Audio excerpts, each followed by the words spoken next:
Example from Imeld.AI. We are a part of the Google Startup Accelerator Program, developing AI solutions within assessment, learning, and development.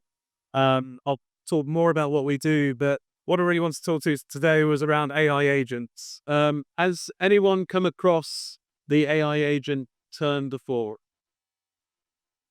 Got a couple of people, Sunny. Any thoughts or perspectives on what an AI agent is, what an AI agent does? Manners. Okay, so the construction of multiple AIs working in sequence with a plugin. That's exactly it. So AI agents are being seen as the next phase of development for many AI applications across the corporate ecosystem and the educational ecosystem. They take multiple AI queries and they run them in sequence. That's the simple way of describing it. What I'm going to try and do today is talk you through, in the context of our experience, what we've seen the power of AI agents to be, to share some thoughts around how AI agents can have really dramatic application in terms of how learning and development can change through AI in the future. I know it feels like AI is almost new for L&D.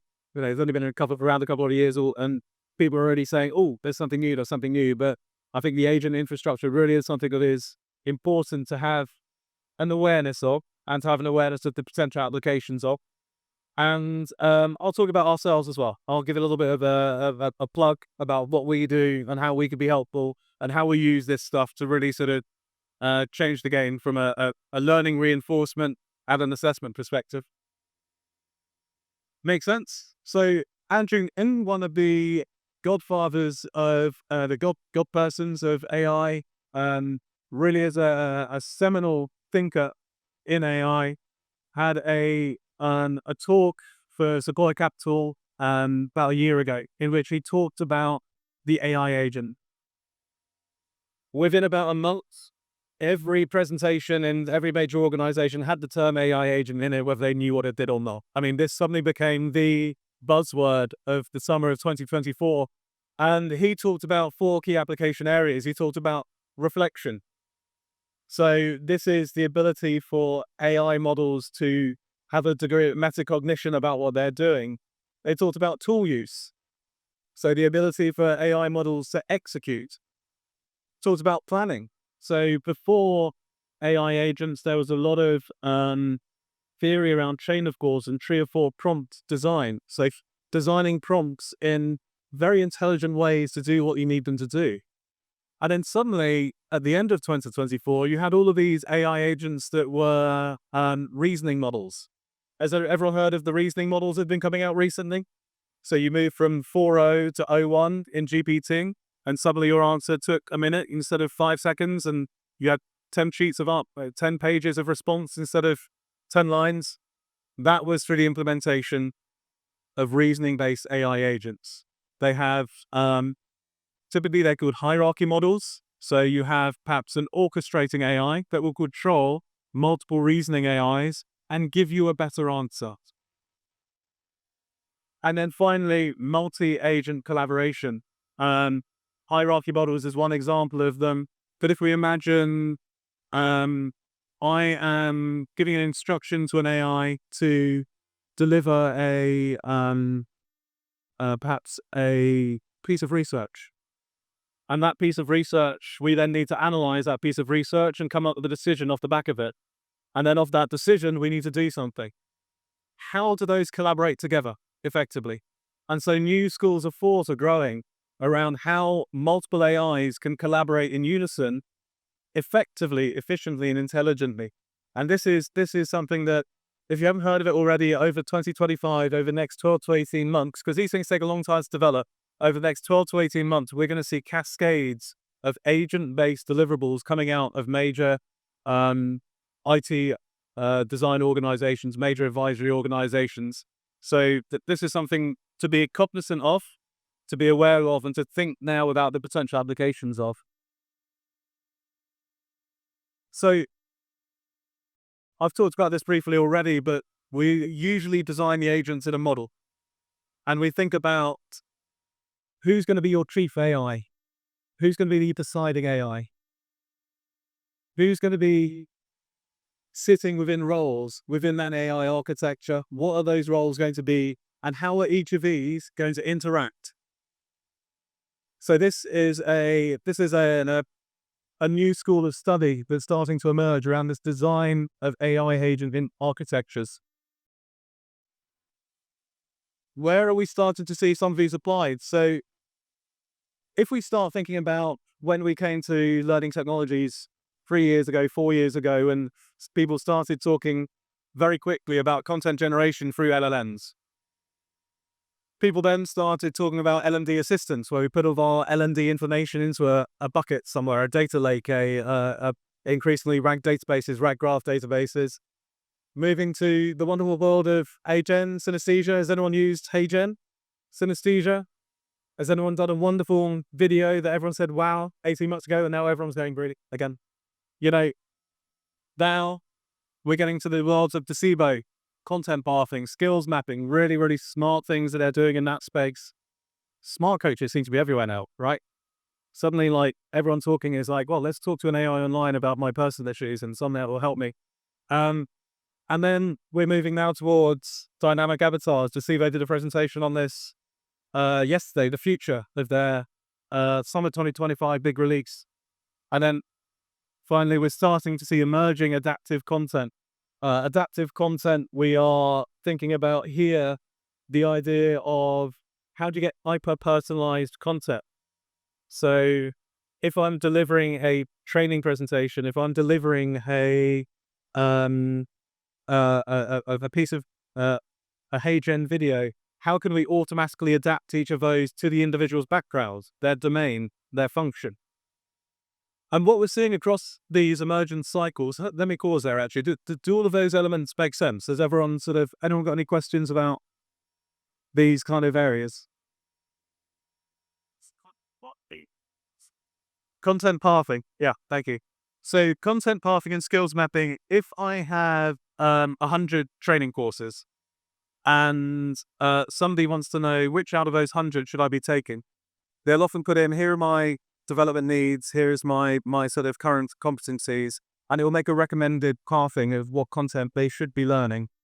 So you have entire organizations dedicated to application of AI in that space, looking at huge sort of knowledge assets about employees, what their employment history is, what their employment sort of direction is, and therefore what kind of courses they should be going on. Thank you.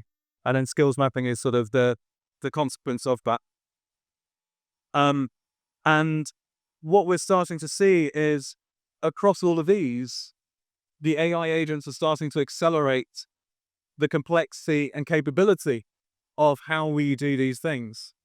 So as we're looking at things like content, audio, video, we're looking at far more complex sort of aspects around how those are, how they're generated, how they're delivered in a much more tailored way. Where we play in the dynamic avatars and the adaptive content space. So Imeld, we do AI simulations, business scenarios, role plays, using avatars. We find that that's something which people engage with very effectively. And we bring in adaptive content. So each of those scenarios is adapted to the individual. Now, at this space here, 11 and a half months ago, the technology did not exist on the planet for our infrastructure to be designed. So over the 9 months following, in a partnership with Google, we've been working incredibly hard to apply the agent architectures to develop intelligent adaptive content that people can use for role play scenarios, assessment scenarios with interactive avatars.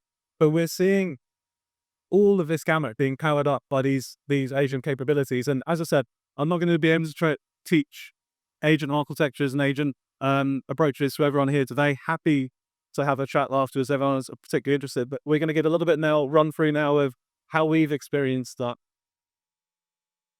So for us, adaptive content and scenarios tailored to the individual's context, deployable at time of need. So This is no longer about I've created a HeyGen video, I've uploaded it, and 6 months later, is it still relevant? It's no longer around I've gone onto a training course for a pitch, um, you know, where I've learned a Miller Iman approach for how to pitch better, and then again 6 months later I need to apply it. This is about at time of need.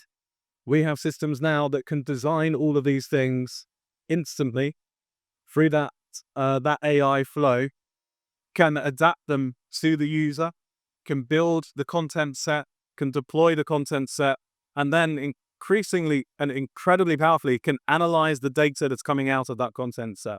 And I think this is something that when we're looking at all these things, we have to think about these data assets that are being generated.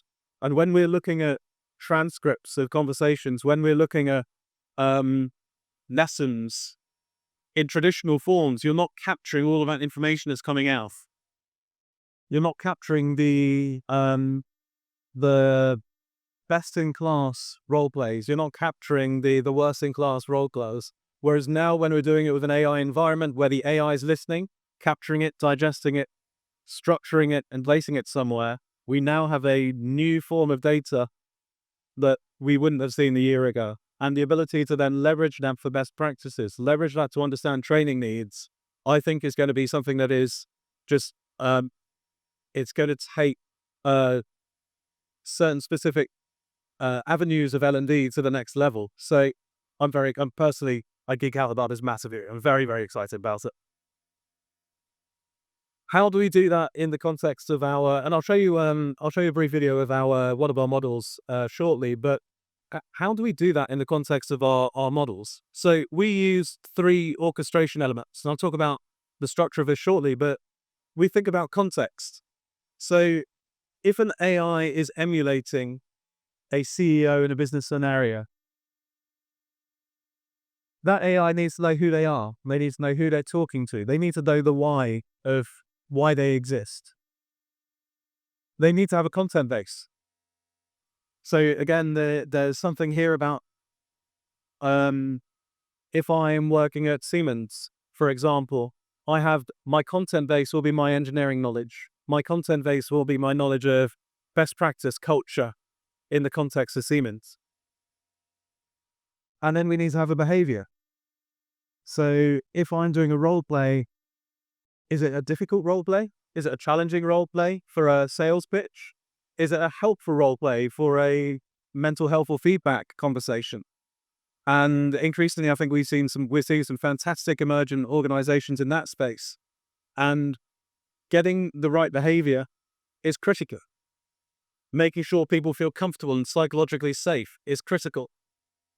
And so we have one agent for each of these that, with the user input, then converts that, synthesizes it into a single role play. As I said, you can't just do it with one single prompt. You have to do it through a structured build. So here, we build the role play. What is your background and experience? It'll adapt the difficulty level. I mean, now you're talking about creating one set of content, running it through your AI, and that AI taking the entire content set and adapting the difficulty level of the engagement of that content based on that person's seniority. So you don't have to replicate this for 50 different levels of seniority. You don't have to replicate it for 50 different functions. You just ask the question, it churns through, and it adapts it. What's your domain of expertise? Adapting the functional context. So we have one piece at the minute that teaches people interview technique. And it adapts the functional context. It gives different examples to different people depending on what their domain is. So it will adapt the, if you're going through the lesson, it will say, hey, look, you're in the finance department. We've got this understanding about you. Therefore, we're going to adapt how we engage with you, how we provide examples about best in practice interview technique based on the depth of the financial the financial expertise that you've got.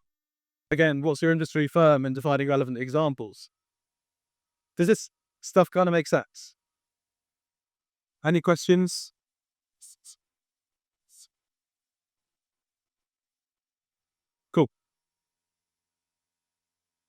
So I think it's just reflecting, you know, you're talking with the AI. This is my background. I'm highly experienced IT advisor, engaged with a senior marketing leader in a global retail organization with the aim of strategic engagement around their priorities. This might be a context of the role play, but our organization was designed for a large professional services organization. EY, PwC, Deloitte, that type of firm. And here we're then asked, the orchestrator is then asking a question. What content would be relevant to this individual to make the session engaging? Technology, right? Retail, right? Strategic. Then I'm going to go to my thinkers. My orchestrator is then going to go to my thinkers and ask these questions to design out the content of that role play. I mean, you can watch it do it. You can see it talk to itself and design these elements by asking those questions.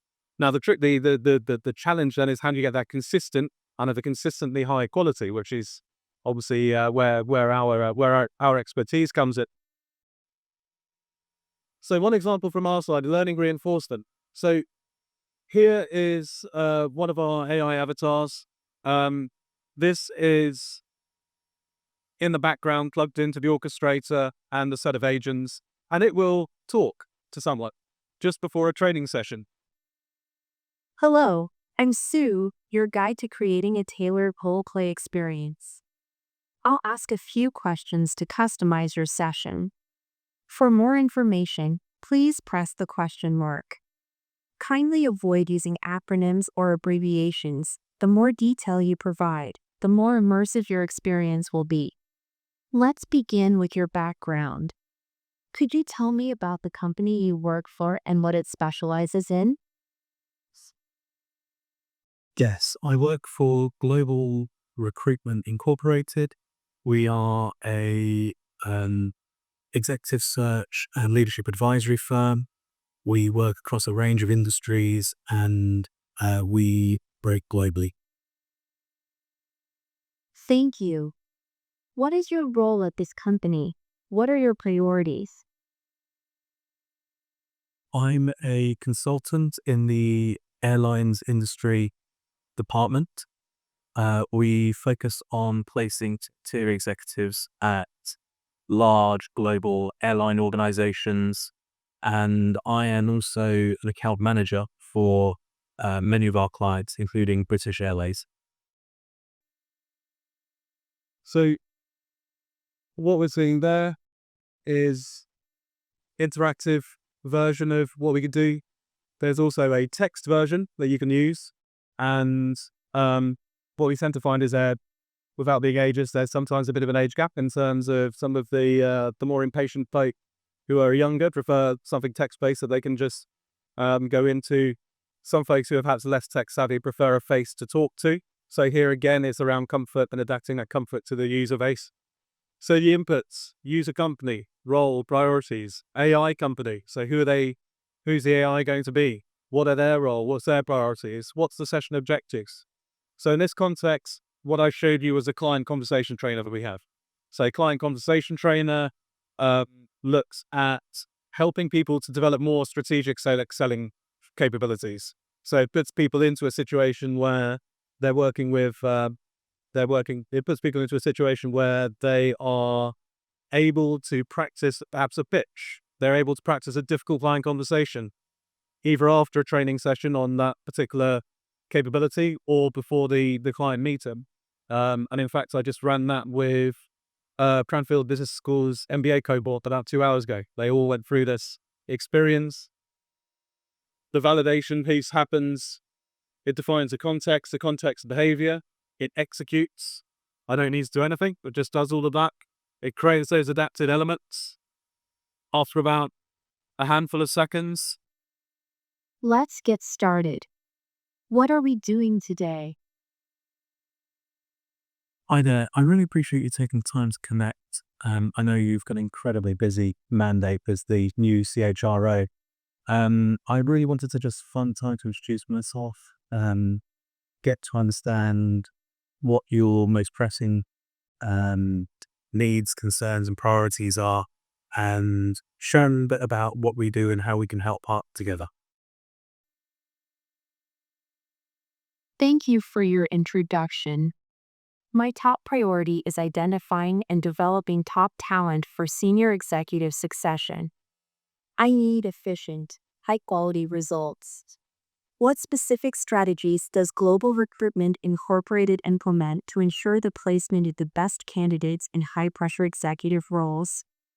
I'll need precise examples and outcomes.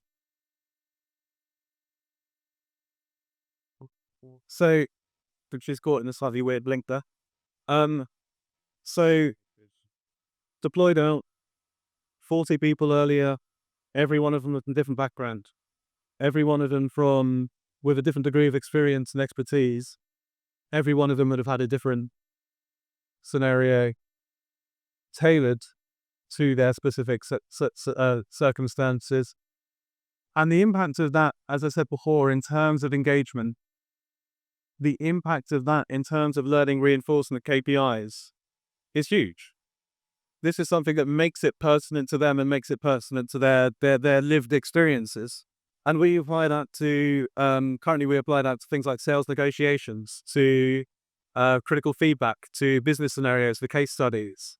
I mean, we're out of the block still fairly recently, but the number of use cases that large organizations and academic institutions are coming to us with are just incredible in terms of this combination of agent architecture, avatar AI, and that adaptive learning experience.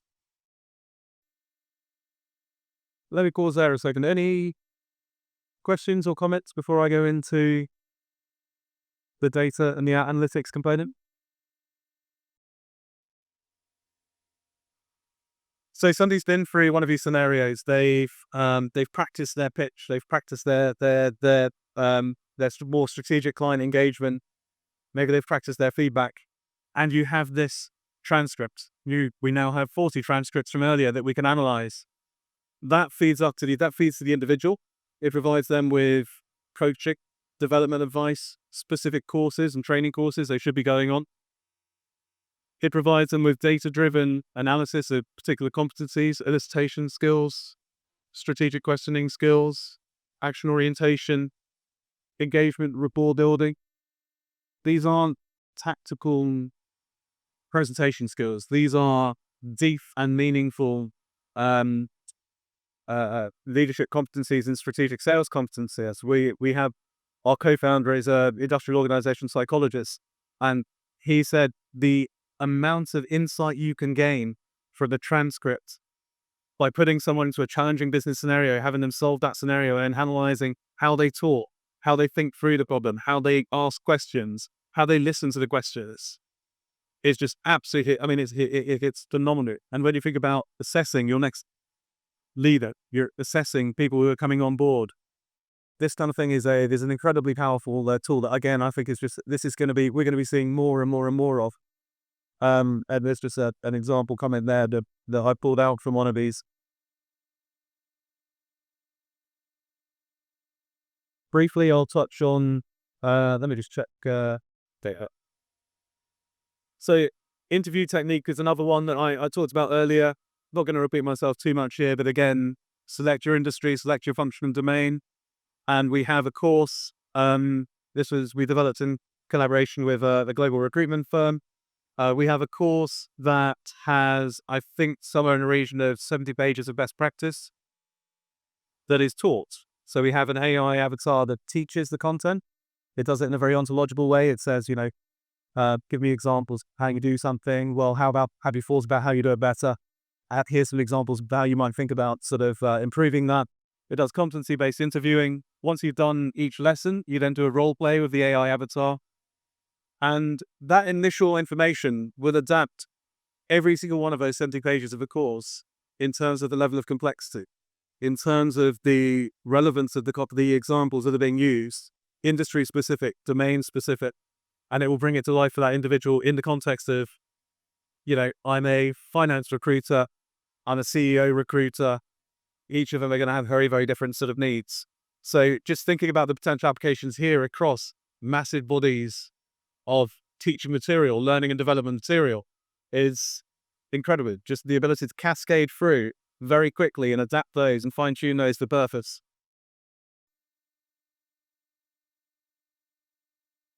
But do you need AI agents? Do you need this complexity?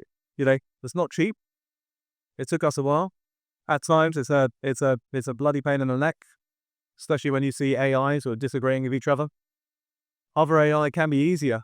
If you're trying to get on board into the AI world, jumping into this is something that is without a partner is incredibly complex. However, it is going to be transformative. The use cases are a generation level forwards from the things that we're seeing at the minute. And it's that elevation of the current AI space as well, and how it cares with and reinforces those traditional spaces that we're starting to get into around skills mapping and content generation in a much more impactful way. And I would always say, as you're making that use case analysis, you're doing that cost benefit analysis across all of your potential areas of AI application, you have to consider that cost effectiveness. You have to consider that, time to develop. And, basic generation of text in an LLM, okay, that's fine. We can go onto a custom GBT and create that within 10 minutes to see if it works. And I would say within a week or two, you could probably build something that, knowing most organizations, you've got InfoSec, it'll take about 3 months off the back of that. But that is quick and easy. But as we get towards audio, interactive reasoning scenarios, the coach piece that I was talking about, subject matter expertise, as we get towards video agents, deep and sort of more ecosystem specific content and data sets. So that is to say, it's sitting on top of all of your 60,000, 50,000. I was talking to somebody at IKEA yesterday, had 60,000 knowledge assets that they need to manage. That's where we're starting to look at scale and complexity, but we also start to look at substantive impact. Experiment quickly. If you can get it to work in ChatGPT, get it to work anyway. That's what I always say. Just start quick. Start small on these things where you can. Ask the right questions for the GPT when you can do it. Ask them to help you come up with this plan. Put in your problems. Here's what I want to generate. Look at this. Take a photo of this map. Stick it into ChatGPT tonight. Say, here's all my learning and development objectives. Please assess across here what's most cost effective. Get ChatGPT to help you design up some of these strategies that are going to allow you to do this. I'm probably selling myself out of work here, but the most critical thing for anyone is making sure that you're getting these things done in the right way. You're applying the right thing. You're not being sold something that costs 5 billion quid and it's going to take 2 years that ends up just being an absolute white elephant. You need to do these things iteratively, quickly, and experimentally. We're going to the advert side of things. Client conversation trainer. As I said, when you have a client service team that isn't reaching sort of optimal conversion rates, isn't reaching that ability to really sort of build sustained long-term relationships with clients, having this ability to practice at time of need is critical. Competency-based interview trainer, I think this is reflective more of our ability to develop these things. We do tend to develop these things bespoke more so than off the shelf. But competency-based interview trainer, that ability to apply these to learning needs that are specific to particular functions, specific industries. And then feedback trainer. Here we're thinking about soft skill development. We're thinking about, thank you very much. So rapid prototyping, I've talked about. If we want to do this quickly, not at scale, we offer a rapid prototyping service. Cheap, quick, fast, dirty. Let's see if it works before and let's get to that point of validation. Continued innovation I won't talk about, but things like multi-AI are things we're starting to experiment with. Expect this in 6, 9, 12 months, where you go into we're working with somebody who wants to prepare chair people for board meetings. So imagine being able to, as a chairperson, practice in front of a C-suite or a board ahead of that meeting. This, I think, has so many potential team and teaming-based applications. Thank you very much. Really appreciate everyone's time today.